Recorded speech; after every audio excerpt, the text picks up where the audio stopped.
She whispered, "Lock the classroom door." I smiled and said, "Already did."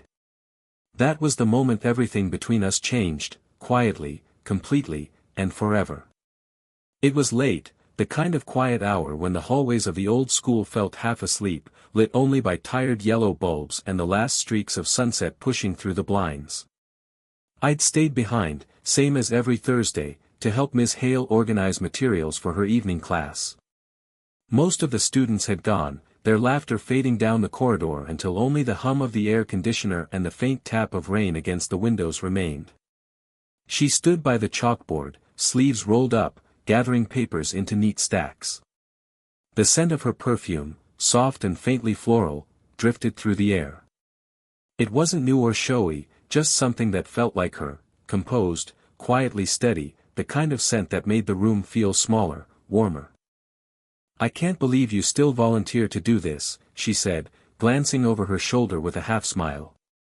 Her voice carried that calm authority I remembered from my school days, but now, a few years older, I heard something else in it, a gentleness that came out when she wasn't performing for a full classroom. I shrugged, pretending to focus on the stack of graded essays.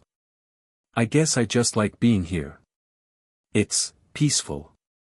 "Peaceful," she repeated, as if testing the word. Then, softer, "That's one way to describe it." When our hands brushed over the same folder, neither of us spoke. Just that quiet pause, a flicker of awareness neither of us meant to reveal. Her fingers were cool against mine, brief but unmistakably real. She pulled back, tucking a strand of hair behind her ear, and for a second I saw the faintest blush rise along her cheekbones. "I appreciate the help," she said, looking down at the papers as if they suddenly needed her full attention. "Anytime," I replied. My voice came out lower than I intended. The silence that followed wasn't uncomfortable, just charged. The kind that hums softly in the background when something important is forming but hasn't yet found its name. I glanced at the window, the last light of day had slipped away completely. Only her desk lamp remained, painting her in warm, golden light. And for the first time, I noticed how beautiful she looked when she wasn't trying, the way her hair fell loose over one shoulder, the way her eyes softened when she wasn't teaching, just existing. That night, I told myself it was admiration. But somewhere, deep down, I already knew it was something else beginning to unfold. By the time we finished sorting the lesson folders, the rain had turned heavier, a steady rhythm against the classroom windows. Distant thunder rolled through the night, low and patient, like the sky clearing its throat. Miss Hale glanced toward the window, her brow furrowing slightly. "Looks like we're trapped for a while," she murmured, half to herself. I smiled faintly. "Could be worse places to be stuck." She gave a soft laugh, shaking her head as she sat down at her desk. The sound of it, that tired, genuine laugh, lingered longer than it should have. When the lights flickered once, twice, and finally dimmed, she pulled out her phone, its screen casting a soft bluish glow across her face. The rest of the room fell into a hush. We ended up sitting across from each other, her behind the desk, me in the chair opposite. The quiet between us wasn't awkward, it felt almost deliberate, like neither of us wanted to break whatever strange calm had settled in. "Funny," she said after a while. "You spend all day surrounded by people, and then when it's finally quiet, it feels different. Almost too quiet." I nodded.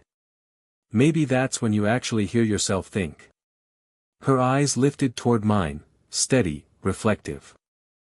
"And what do you hear?" The question caught me off guard. "I guess, that I miss this. Not the homework or the rules, but the feeling that something here still matters." Her expression softened. "That's a rare thing to say these days." Outside, the rain grew harder. A streak of lightning flashed, illuminating the room for a heartbeat. She flinched slightly, a reflex she quickly tried to hide. Without thinking, I said, "It's just thunder. Nothing to worry about." "I know," she replied, smiling faintly, though her voice trembled at the edges. In that moment, she didn't seem like my former teacher, not the calm, composed woman who always seemed in control, but someone human, fragile, sitting alone in a darkened classroom with a storm pressing close. She leaned forward, resting her elbows on the desk, her face half lit by her phone's glow. You ever feel like the world slows down just before something changes? I met her gaze. Maybe it already has. The storm rumbled again, closer this time. Neither of us moved. The distance across the desk suddenly felt smaller, not measured in feet, but in breaths. A loud crack of thunder jolted through the building, sharp enough to make the window panes rattle. For a heartbeat, the lights blinked out completely, leaving only the sound of rain and the faint glow of her phone on the desk. Ms. Hale let out a quiet breath, half a laugh, half a sigh. That storm's right on top of us now, she said, looking toward the door as if the weather might suddenly step inside. Yeah, I replied softly. Feels like the whole building's holding its breath. Another flash lit the hallway outside, followed by the echo of wind pushing through the cracked windows. Then she turned to me, voice low, almost teasing but not quite. Lock the classroom door, she whispered. I hesitated for a second, not because I didn't want to, but because of the way she said it, slow, careful, like a secret she wasn't sure she should share. Without breaking eye contact, I stood, walked to the door, and turned the small metal key. The soft click of the lock sounded louder than the thunder outside. When I turned back, I said quietly, already did. She froze for a moment, not startled, just still.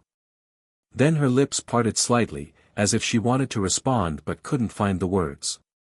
The air between us thickened, the silence was no longer empty but full of meaning neither of us dared name. I walked back to my chair, slower this time. She followed me with her eyes, and when I sat down again, she leaned back slightly, trying to look composed. But I could see the pulse at her throat, fast, unsteady. The storm outside was relentless, drumming against the glass. She brushed a loose strand of hair behind her ear, her hand trembling almost imperceptibly. You didn't have to actually lock it, she said softly, a trace of nervous laughter in her tone. I know, I said. But I thought you meant it. Her gaze met mine, steady now, searching. Maybe I did, she whispered back, barely audible under the sound of rain. We sat there in that charged silence, two people who had no right to feel what they did, yet couldn't seem to step away. The thunder rolled again, but it felt distant, unimportant. For a fleeting moment, all that existed was the sound of rain, the locked door, and the quiet awareness that something between us had just shifted, not loudly, but irrevocably. The next day, the storm had passed, but its memory lingered. The school felt unusually bright, sunlight pouring through the hallway windows, the air crisp and clean. Yet, inside me, something still felt unsettled. Ms. Hale was already in the classroom when I arrived that evening. She was sorting essays at her desk, her hair tied back neatly, her expression composed, almost too composed. The only sign of the previous night was the faint hesitation in her smile when she looked up and saw me. You came back, she said quietly. Of course, I replied, setting my bag down. You still need help grading. She gave a small, knowing smile but didn't comment. We worked in silence for a while, the rustle of papers, the faint scratch of pens, the clock ticking softly on the wall. But silence between us wasn't the same anymore. It carried weight, echoes of the moment behind that locked door. At one point, she reached for a stack of essays and paused.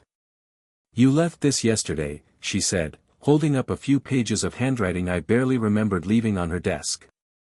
Oh, that's just a draft, I said quickly. It's nothing. She glanced at the first line before I could stop her. Her lips moved as she read. Sometimes admiration isn't about what someone does, but how they make you feel alive again. When her eyes lifted to mine, I saw a quiet question there. Is this about me? She asked softly. I opened my mouth, then closed it again. The truth was too big, too close to say plainly. It started that way, I admitted finally. But it's more about what you represent. The kind of strength that doesn't shout. Her fingers lingered on the paper, tracing the edge. You shouldn't say things like that, she murmured. People might misunderstand. I think people misunderstand silence even more, I said. That made her look up. The air between us felt fragile, trembling. She set the papers down and exhaled slowly. You have this way of saying too much without saying it. Maybe I learned that from you, I said quietly. She didn't reply. But when she reached for another stack, her hand brushed mine, a touch that lasted a heartbeat too long to be accidental. And for that heartbeat, the world outside disappeared again. The following week felt heavier somehow, like both of us were walking through air thickened by everything left unsaid. Ms. Hale still smiled when I entered the classroom, but it was different now, softer, cautious, like she was guarding something fragile inside her. We pretended it was routine. I graded papers, she reviewed lesson plans. But every small moment between us felt deliberate. The way her sleeve brushed my arm as she passed behind me. The way her voice softened when she said my name. Even the silence, especially the silence, carried meaning. That afternoon, the sky darkened again, clouds rumbling like an echo of that first storm. We stayed later than usual, both claiming we had just a bit more work to finish. I think we both knew that wasn't the real reason. When she bent down to pick up a folder that had slipped to the floor, I moved instinctively to help. Our hands met halfway, and neither of us pulled away.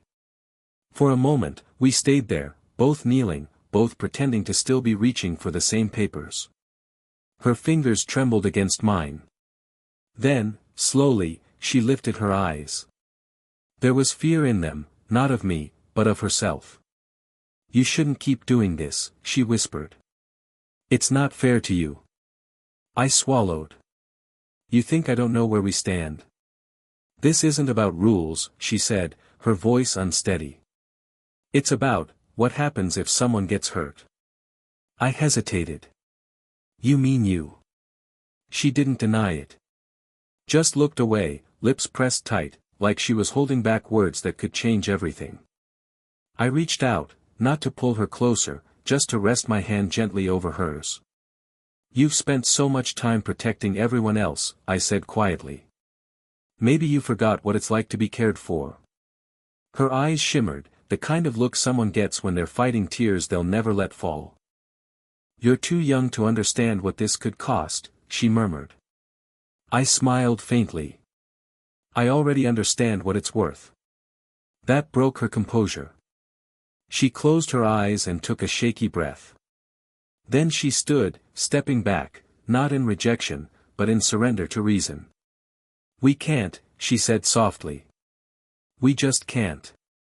And even though she turned away, her voice trembled, because part of her didn't want to mean it. The rain began again outside, gentle this time, not a storm, just a reminder that even the sky needs to let go slowly. The semester's final afternoon carried that bittersweet calm only endings seem to have, sunlight spilling across the empty desks, the faint hum of ceiling fans, the low chatter of distant classrooms winding down. Ms. Hale had asked me to stop by after everyone left. Her message had been brief, one last thing to discuss before the term ends. I told myself it was about paperwork, but my heart had other ideas. When I entered, she was standing by the window, her hair loose, eyes following the slow drift of leaves outside. She didn't turn immediately, just said quietly, I suppose this is the last time we'll be doing this. Seems that way, I replied, setting my bag down. Hard to believe how fast it went. She smiled faintly. Time always moves faster when you're trying to slow it down. There was something fragile in her tone, not regret, exactly, but something close to it. I stepped closer, careful not to cross that invisible line she'd drawn so many times. I wanted to thank you, she said finally. You've helped more than you realize. You've done more than you think, I answered softly.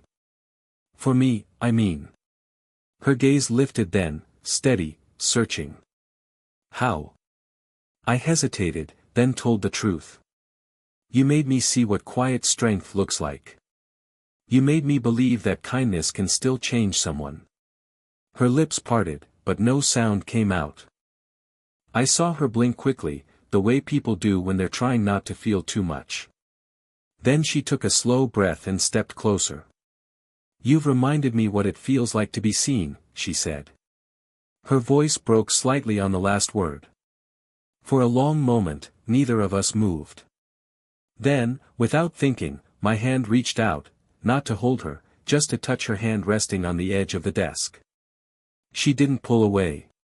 Her fingers turned slowly, meeting mine halfway. That small touch said more than words ever could.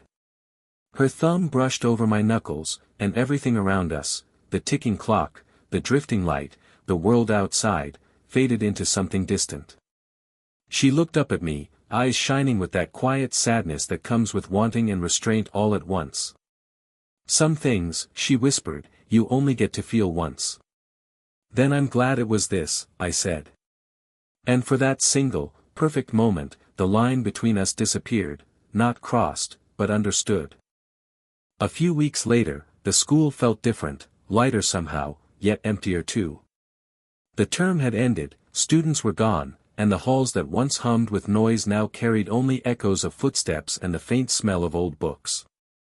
I had moved on to a new job at the community center nearby, but sometimes, when the afternoon light slanted just right, my thoughts drifted back to that classroom, to her.